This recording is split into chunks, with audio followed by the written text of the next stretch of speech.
Honor to introduce to you Michael Kavanaugh, who has been with us before, and you've seen his bio in our communications. He's a prolific speaker and teacher, trainer, and I know you're going to be blessed by this time. So, Mike, thanks so much for joining us. I'm going to go ahead and mute myself, but it is all yours.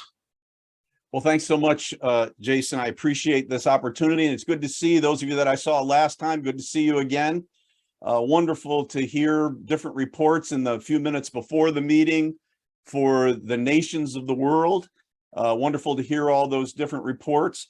I wanted to mention to you, I have a little booklet here that basically has the content of the message that I'm going to be sharing today. It's a little more thorough than we'll be able to do in the little time that we have. But if you're interested in this at all, it's called How Not to Quit Your Ministry. You can get this for free, an e-version of it for free off my website called notmanyfathers.com. Notmanyfathers.com. And so if you go there, there are several little books like this, but if this one, if what we talk about is something that you see, you know, I look at you and I know you're troopers and you have been,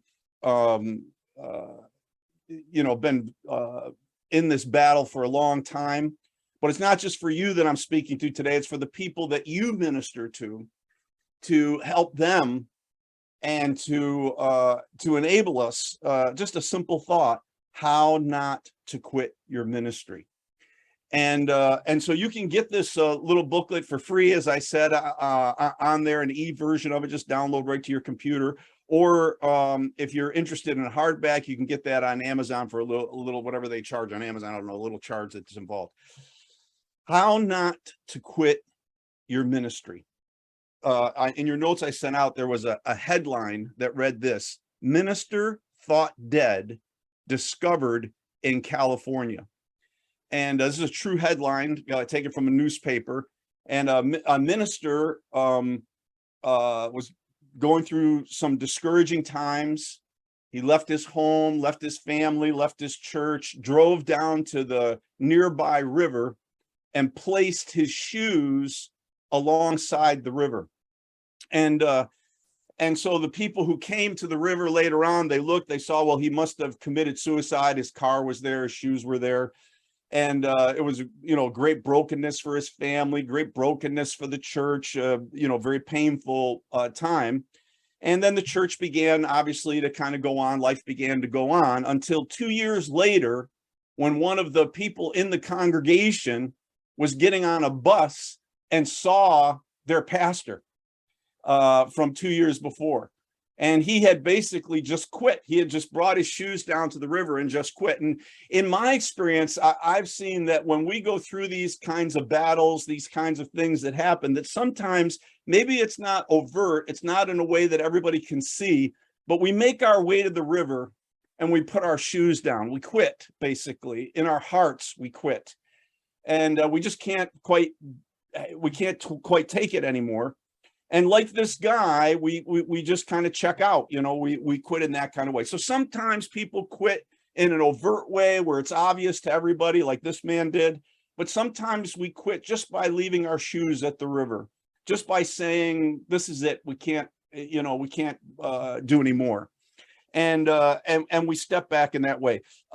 In the United States, only 1 in 10 ministers will actually retire in the ministry. 1 in 10. Actually will end up at the end of the story in the ministry. And so that's a pretty powerful thing. Some of the different reasons people have given for quitting, I thought maybe we could just touch on these.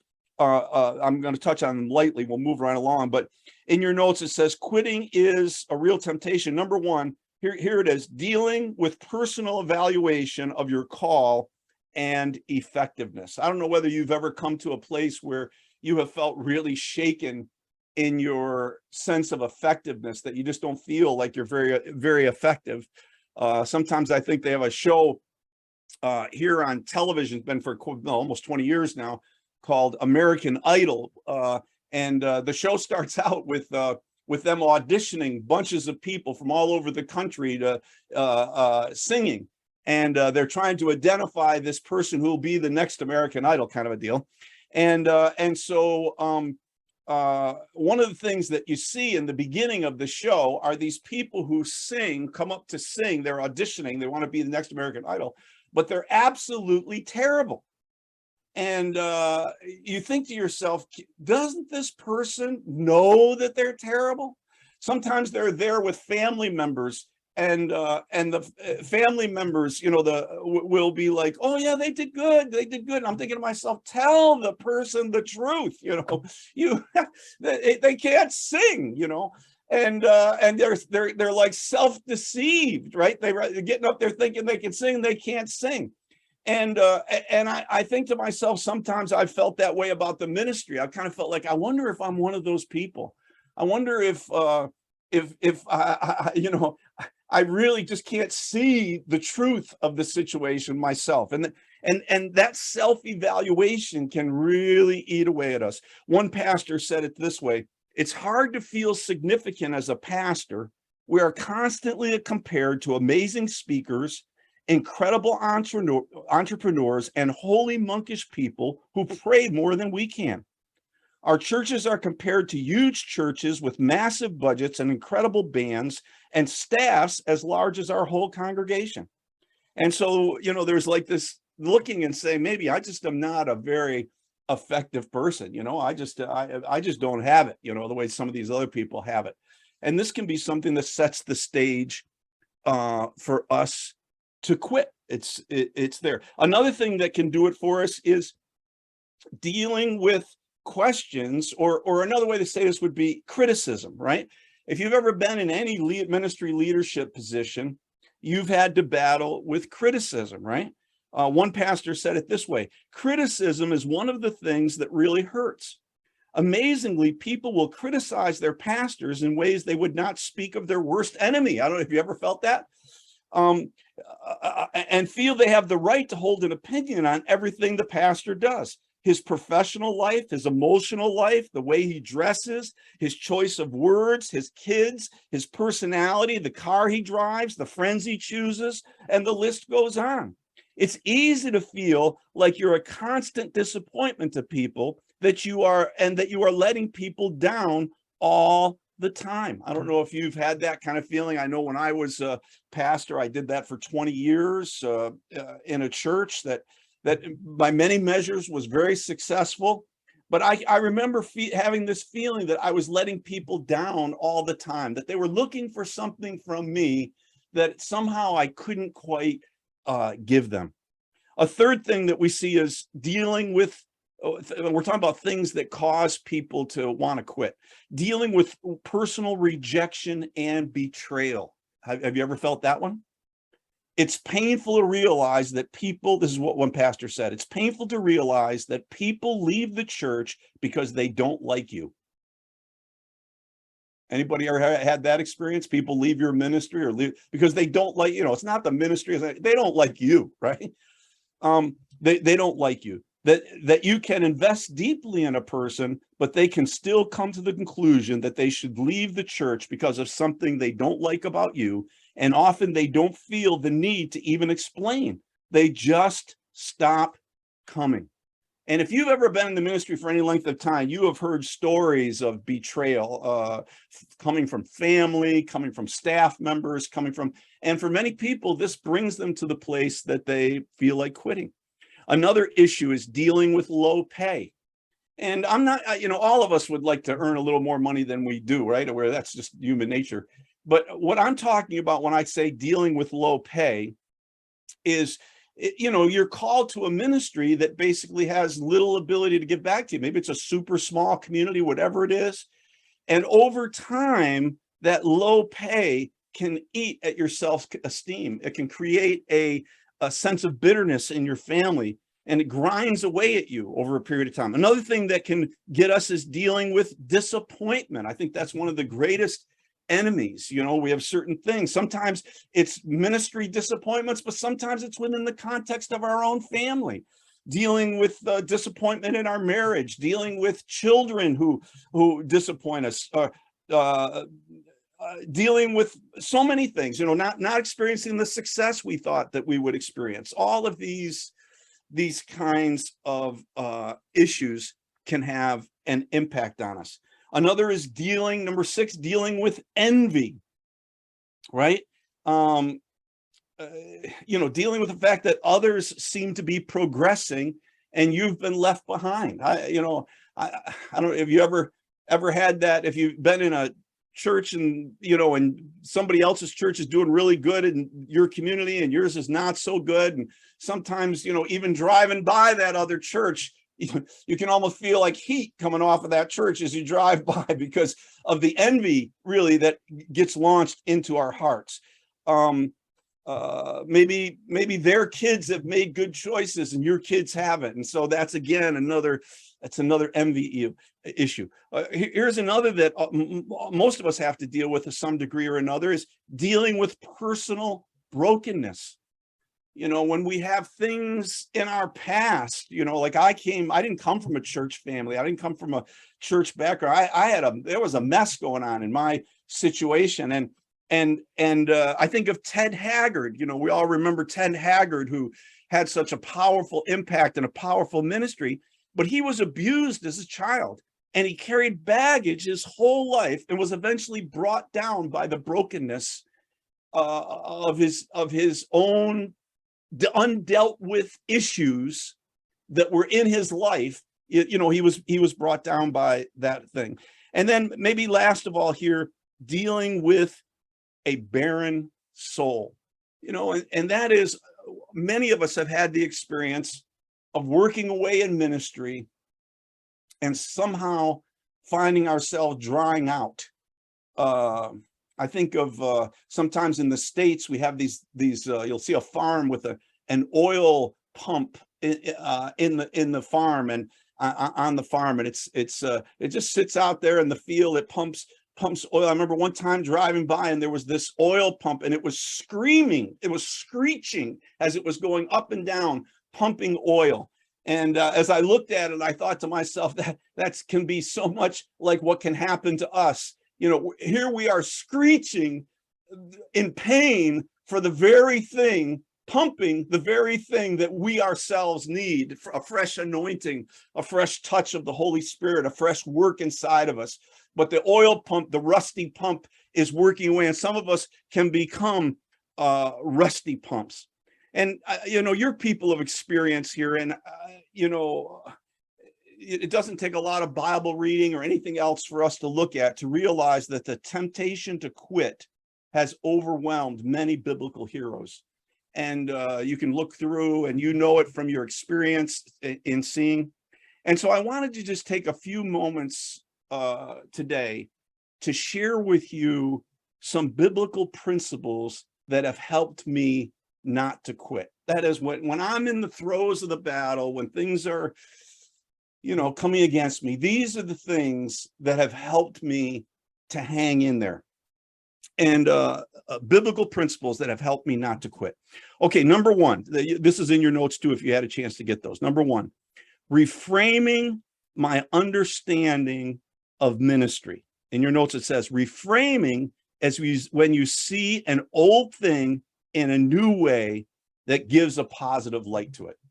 So let me give you an illustration of that, right? So I'm walking in a mall and I see this old guy walking in the mall. He's got a t-shirt on. And I look at his t-shirt and it says, aged to perfection. Aged to perfection, right? And so, I'm a person who age has been something I've had to struggle with. The idea that I can't quite get the strategy of me getting smarter and smarter, but, then older and older. It just doesn't seem like a good plan that God had there. And so this whole thing of aging, and then what happens to our bodies and stuff like that. Sometimes I'm walking down, where the stores are, where they have their windows all lined up, and I'm walking along the windows and I look over in the glass and I look and I say, who's the fat old man in there in the glass right there? And then I realize it's me. I'm the fat old man walking down in front of the glass. And so I feel a little bad about the fact I'm getting older and kind of falling apart a little bit and stuff. And so I see this guy's shirt and it's really hits me. He says, aged to perfection. And so I look at that and I think to myself, he's right. He says, I think to myself, I'm older, but I'm also more experienced and I'm wiser and I'm more influential now than I was before. And all at once I began to look at my age and not see it as the fat old man anymore, but as the experienced, wise, influential man, right? That I could be aged to perfection. See? So what I'm describing to you right there is me reframing my understanding of aging, right? So you get that idea? There's seeing it in a different way. And I think that maybe some of you will think what I'm going to say here is controversial, but I think that we've got to reframe our understanding of ministry. One of the verses that really helped me to do this is in your notes, Acts 20:28. It says this: be on guard for yourselves and for all the flock among which the Holy Spirit has made you overseers to shepherd the church of God, which he purchased with his own blood. And these words were spoken by Paul as he is commissioning the Ephesian elders, charging them with their ministry. And he says something here that kind of shook me up a little bit, because he says this, he says, be on guard for yourselves first, and then all the flock, he says. And this verse, along with some other verses, began doing something for him. Because if you had said to me, Mike, what is ministry? My t-shirt would have said this: loving God by caring for others. This is what ministry is. We love God by caring for the people he loves, lost people, needy people, his church, whatever. We love God by loving others. And that's that would have been my definition of ministry. But I realized if I was going to avoid quitting, I needed to come up with a new definition of ministry. I needed to, like, age to perfection. I needed something else here. And so a new definition unfolded for me in the midst of my situation. It helped me reframe my thoughts about ministry. And I started to see ministry as being like a three-legged stool, where before I would have said this: ministry is loving God by caring for others. What I came to understand is these three ideas.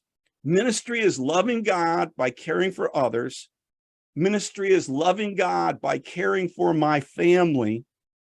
And ministry is loving God by caring for myself. Loving God by caring for others, loving God by caring for my family, and loving God by caring for myself. This is what ministry, it has all these three components. And if you separate them, let me just tell you, I've been around the track enough times. If you separate these three ideas, if you'd say, no, ministry God is loving, others, sounds so sacrificial, sounds so meaningful, to love others, sounds like the right thing to do. But I'm telling you, it absolutely leads to death. Ministry is loving God by caring for others, loving God by caring for my family, and loving God by caring for myself. I can remember when my family was young, my wife and I made a decision, kind of a little policy in our family, that I would go to all the games that the kids played. And they started playing, baseball when they were like 5 or 6 years old. So we're talking games, we're talking decade, of games. Go to all the games that the kids were involved in. And of course, for me to do that as a pastor of a flourishing church, a growing church, it took a tremendous commitment on my part. I had to change elders meetings and rearrange church appointments. I need to be careful here when I say this. I don't mean by this that I went to every single game that they had, but as a normal policy, the normal situation, I was there if there was some way for it to happen. Now, someone could have said to me, you know what, going to your kids' games is not ministry.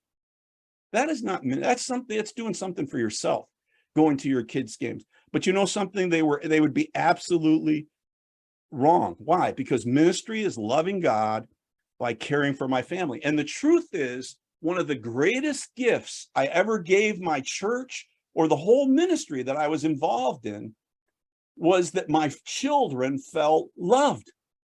And as a result of feeling loved, they all gave, some of them, two of them, are in full-time ministry. Even now, they've done missionary work in China and Mexico. Two of the three, I had three kids. My one son, his first 5 years after college, he gave to ministry, kind of thing. The other ones have been lifetime in their thing. But that never would have happened if my kids had not felt totally as a partner with me and connected with me and me linked in with them. See, if they didn't understand, you know what, ministry is loving God by loving others, but it's also loving God by loving you, my family. I love you, my family. If they hadn't gotten that, it would have been a tremendous loss, not just to me, what it would have taken away from me in terms of energy and strength and the ability to do things. It would have been a tremendous loss to everything that I was involved with. It was very key.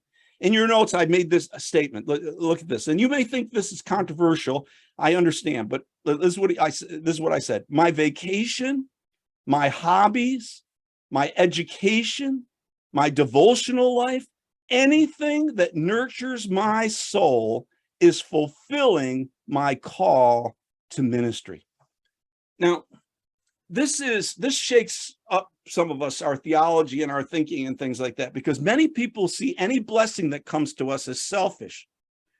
And that if we in any way try to claim any blessing or assert ourselves to take care of ourselves in some kind of way, that we're stealing from God. When the truth is, when I know what God wants for me, and I assert myself to get that, and actually the truth is I'm claiming what God has given to me, and it's very important for it. It glorifies God when I do that. Assertiveness involves the confidence to know what is mine and to claim it without getting angry. Okay, a ministry that blesses others, strengthens my family, and pumps me up is the will of God for my life. I can remember after 20 years of pastoring this church, it came time for me to turn it over. I felt that it was time for me to step back. I'd been involved in building a 60,000 square foot facility. We'd done all kinds of stuff, but I was like 54 years old, and I felt like the Lord was saying, turn it over to a young man. I turned it over to a 27-year-old young guy. But when I did that, we took a 1-year transition. When I did that, I started experiencing feelings. I'm always so, I'm so impressed with people who are emotionally, how would I put it? So emotionally well connected that they can kind of describe what they're going through emotionally. For me, I'm like, I don't know why. It's like I'm like dumb when it comes to emotions. Some people are really good with emotions, right? I'm like dumb when it comes. My wife would come to me and she'd say to me, "What do you feel about this?" And I would, stop and think real hard, and then I'd say, "Honey, I don't feel anything. I don't know what I'm supposed to feel, but I don't feel anything." And she would say to me, "You're not telling me what really is happening. What's going on with you? What do you really feel?" And I would say, "Honey, it's much worse than you think. You think I'm not talking to you, but the truth is I don't feel anything." That's the really sad thing. I don't know how to, and so as I'm turning this church over after 20 years of ministry, I'm experiencing these emotions that I don't know how to put into words. I just don't know how to talk about these things. And so in the midst of this happening, I get this idea. Now, I'm 54 years old. All I've done is ministry my whole life. I haven't been, but I get this idea. Mike, what you need to do is get a little scooter so that you can scoot around and save some gas. And this isn't the normal way we do things here in this area, but I thought to myself, okay, I'm going to do it. So I started doing research about scooters, and I'm looking for the scooter different places and things like that. And then all at once I find myself saying, you know what I really need is a small motorcycle is what I really need. I need a small motorcycle, but I'm so cheap. I don't want to spend any money on anything. So I decide what I'm going to do is I'm going to buy an old motorcycle that's broken down or something, and I'll fix it up. I have never done anything like this in my life. What is going on in my mind? I have no idea. I'm going to buy an old, so I take my garage and I turn it into a little motorcycle repair place, right? And I start working on this little Honda Nighthawk 250 that I've gotten, and trying to figure out what's wrong with the carburetor, and and putting it all back together and all this kind of stuff. And I'm like, my wife is like, what is happening to you? Who took my husband? Why are you doing this? And I'm saying, I don't know why I'm doing it, honey. You just got to let me go here. I don't know what's happening. And so I'm working away, and my garage becomes like, if you know the Superman backstory, it's the fortress of solitude. I'm all alone in my garage. My kids come in and go, where's Dad? He's in the garage. I'm all alone in my garage. And as I'm working on this motorcycle, something is happening inside of me at the same time. I buy one, fix it up, sell it, buy another one, fix it up, sell it, buy another one, all during the course of this year. And I'd never done anything like this before in my life, never worked as a mechanic before, never did anything along this line. But I was compelled to do this. And at the end of it, we had a very successful transition. Now, you might look at that and you might say, I don't know what that motorcycle thing was, but that wasn't ministry. I'm here to tell you right now, what was happening in that place was ministry. I was processing 20 years of my life in a way that I could do it. I couldn't have said it with words or expressed it, but somehow doing that did it for me. And I want to say to you, ministry is loving God by caring for others. Ministry is loving God by caring for my family. And ministry is loving God by caring for myself. You need to have all three of these things at work for you to experience the fullness and to be able to last in this fight for a long time. If you want to be in this battle for a long time, you need all three of these things working for you. Okay, number two, second principle that really helped me in my fight, trusting the wisdom of God. Let the name of God be blessed forever, for wisdom and power belong to him. God is wise. And I found a great quote from a guy by the name of Chip Ingram.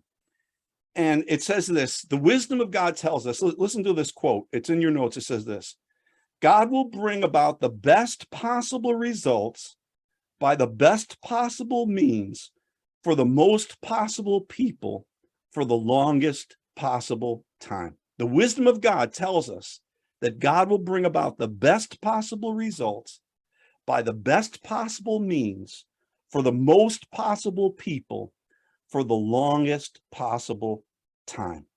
When I'm trusting in the wisdom of God, I'm saying, I know that God, what's happening right now, I don't understand what's happening. I don't understand what's going on. It's not what I would have chosen. It's not the path I would have gone down. But I understand the wisdom of God tells me that God will bring about the best possible results by the best possible means for the most possible people for the longest possible time. That I can trust in the wisdom of God. And I want to trust in the wisdom of God. God uses his wisdom and power to accomplish his will. And what is his will? The will of God is for you and I is that we would become conformed to the image of Jesus.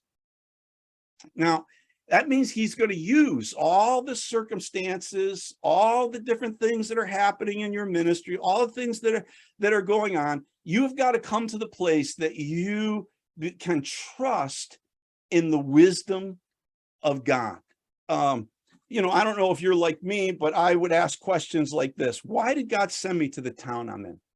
The town I'm in has one traffic light. There's like nobody. People come, they call my church the miracle. When I was pastoring, they called it the miracle in the cornfield, because there was this cornfield and people come from all over the place to this church, the miracle in the cornfield. Okay, why did you send me to a town this small? Did you send me to this small town because of something in me? I'm not good enough. I couldn't have done better. Why hasn't the church grown the way I've hoped, right? All of us have ideas and we love to see the church reach certain levels and do certain things. Why hasn't the church grown the way I've hoped? What was that church split about? Anybody know about that? What was that church split about? Why did this happen, right? These kinds of things. And so I have to come to this place where I begin to trust where things are going on. If I'm trying to figure it all out and I'm thinking that it's somehow a judgment on me and all, I got to trust in the wisdom of God. God knows what he is doing, and God will bring about the best possible results by the best possible means for the most possible people for the longest possible time. And so he's going to shape the character of Christ in us. That's just the way he works, by these things that we go through, right? It's not that God plots these things. The promise of God is that he will use these difficulties. He will use these things, and he will not waste one wound that you experience. He will not waste one tear that you shed. He will not waste one of these things.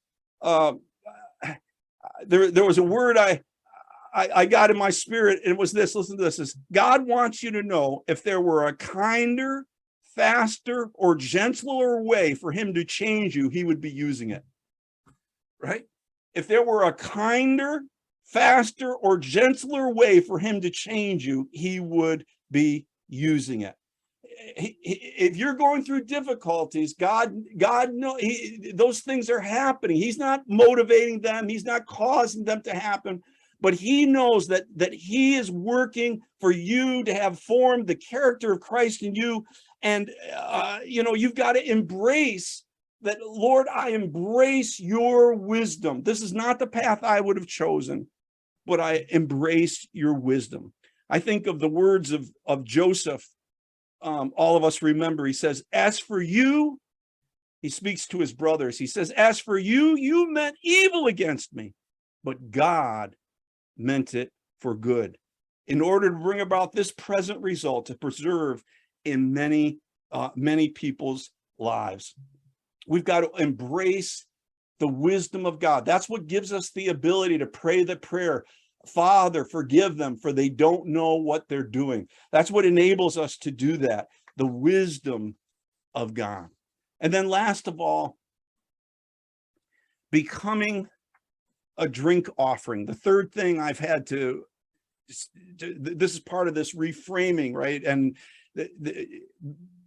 an insight I needed to understand to help me not to quit was to come to the place of becoming a drink offering. Philippians says it this way: but even if I am being poured out as a drink offering upon the sacrifice and service of your faith, I rejoice and share my joy with you all, even if I'm being poured out.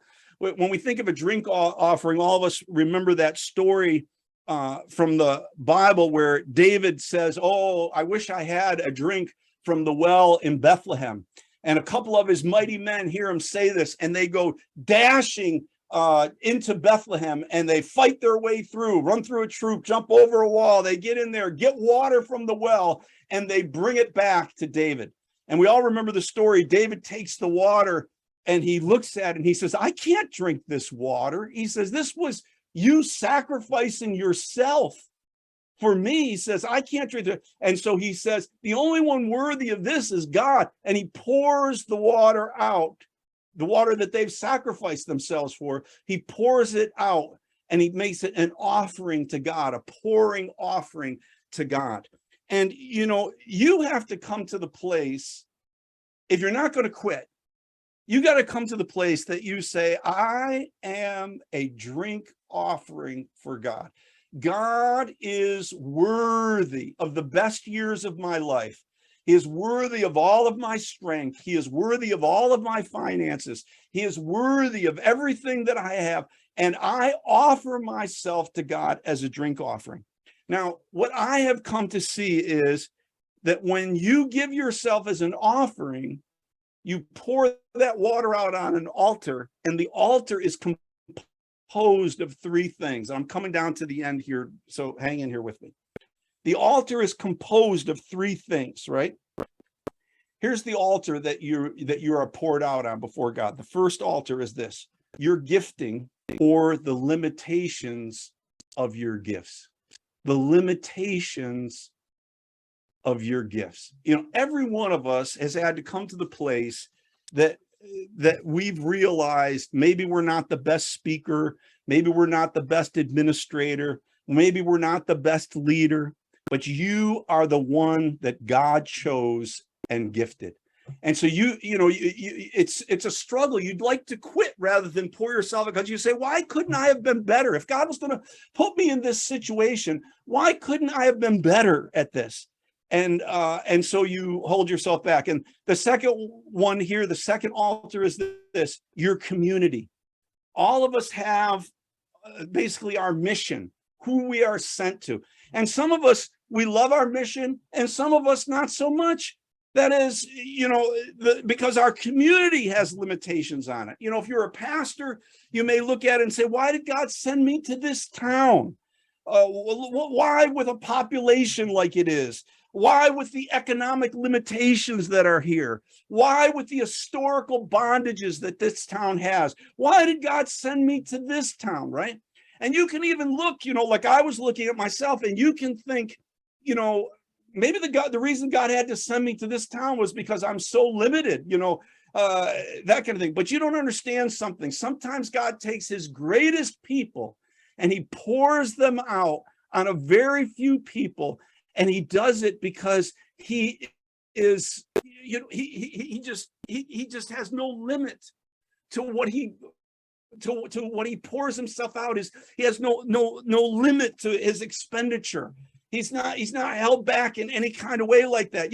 You and I have limitations. Even the devil has limitations, but God is without limitations. So sometimes he says, I have this certain thing I want to accomplish, and I'm going to take my choice servant, and I'm going to pour them out as a drink offering in this situation, because this mission, I want to show my love, which is without end in this situation. I'm going to take the purest and the best that I have and give it.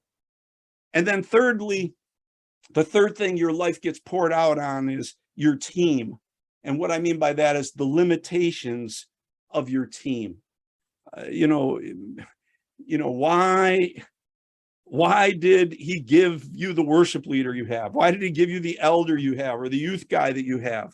Why not a person of different abilities? One of the most important things we can do as a leader is build a good team. But I can tell you something, you can be the best leader and build the best team. But the truth is, at the end of it all, there'll be limitations there. And you have to come to the place that you'd say, Lord, even though there are limitations here, I pour myself out as a drink offering over these people whom God has given me. I don't see them as a barrier to your will. I see them as your gift to me. And I pour myself out in that situation. And I find with these three areas, trusting in the wisdom of God, embracing where he has you right now, reframing your ministry, these things, they will really help you not to quit. Thank you.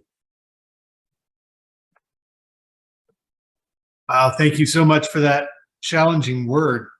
I think if everyone else here, like you and me, we've been challenged and we've faced different situations in our life and ministry that really is tempting to throw in the towel, to quit. But it's so important that we dig into this word. We focus on the truth of the matter, truth of the Lord, and not give in. The enemy would love nothing more than to have his men and women who are serving to give up. But thank you so much for this word, Mike. Let's take a few minutes for some questions or any feedback or comments. If you could just wave and unmute yourself and share.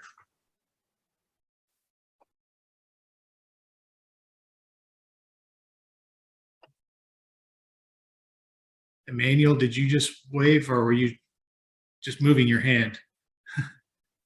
No, I would like to, on this becoming a drink offering, when he refers to the limitation of our gifts, how then do I pour out myself as a drink offering if I am limited in every other way? So how does that work out? How does that come about? I would like to have some light on that.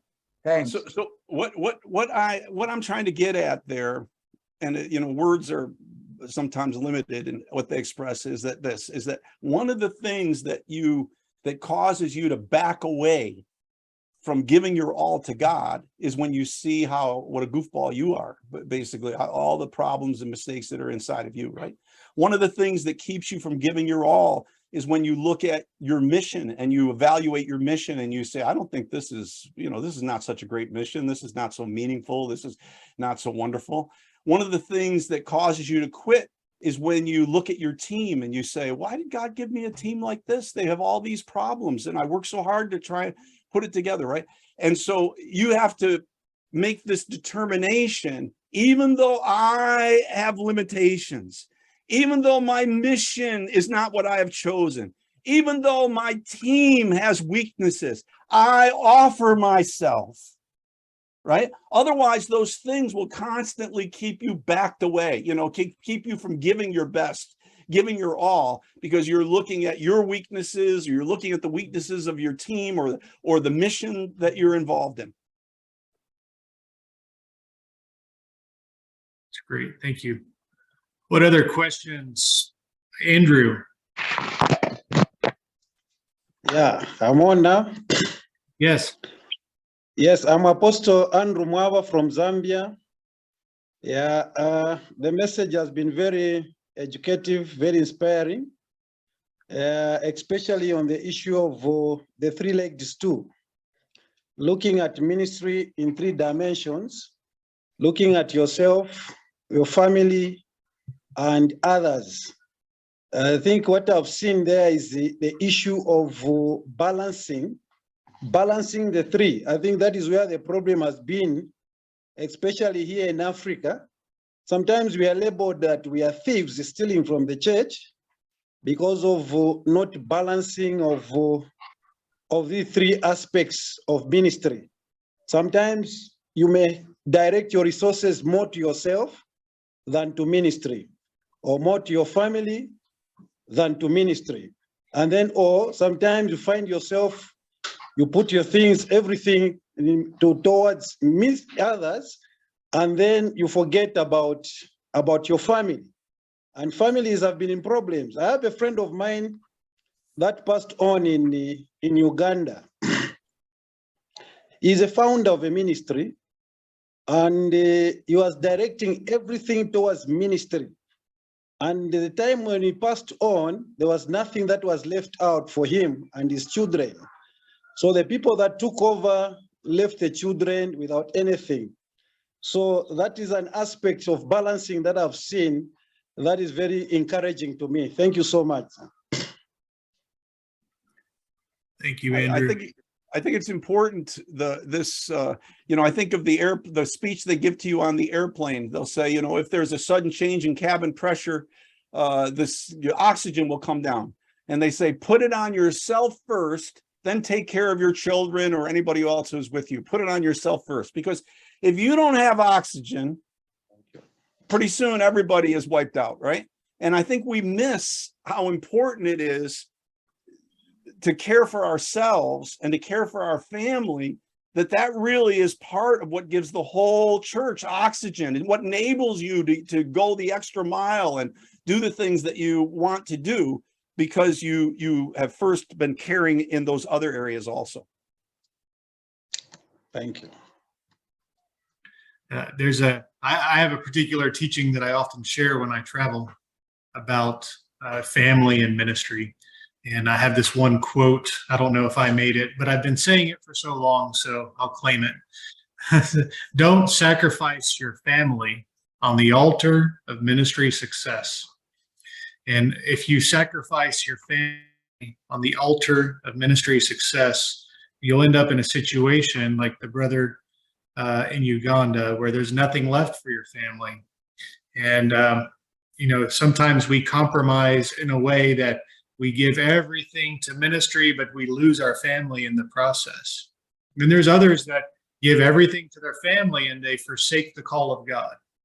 And so there's a delicate balance that we need to consider between ministry, family, taking care of ourselves as well. And Mike, I want to thank you for the story about your motorcycle. After I moved to Colorado and began leading Joshua Nations, I ended up doing woodworking. So in my dining room, I have a large table that's like 10 feet long, like over 3 meters long, that I built with my hands. And then I have some furniture downstairs that I've built with my hands. And I've never done this kind of thing before. But I realized for me personally, to process various emotions and thoughts and really to spend time alone and with the Lord, this was a very healing and good thing for me. Now, I don't know that I will continue doing woodworking all the time, but I think these kinds of things, we need to give ourselves freedom to explore those things because sometimes it allows us to help move on and to carry on in the ministry that God has for us. There's a lot of men in ministry I know that have no hobbies. They do nothing for relaxation. They do nothing for fun. And for me, I enjoy this woodworking, and I also enjoy hiking and running and walking and doing things outdoors. No matter what it is that you may enjoy, let me encourage you that you make time for those things, because it does keep you healthy so that you don't burn out, you don't overwhelm yourself and become exhausted and want to quit ministry. And so I want to encourage you with that. Brother Gene, something? Yeah, I was just thinking about your bicycle, what you start to do bicycle things, and I start to do the blacksmithing, and it just I just see this parallel, because I do find this like I'm build myself back. And when I'm doing this, I will listen to the sermon or something, and sometimes I feel guilty, like I'm doing too much. But I needed this very much, to build myself back. Yeah, I don't think there's any reason to feel guilty because it's replenishing and nourishing. And because you come out afterwards as a better man, a better husband, father, pastor, and leader by replenishing your soul. And your soul is not just your spirit that connects with God. That's also your mind, your will, your emotions. All of that is part of you, and we need to replenish those things. Last chance, anyone? Hey, it's good to see you, Dr. James. All right. Well, let me pray and close us. Thanks again, Mike. This was awesome. And we're so grateful for your time and your wisdom. So powerful.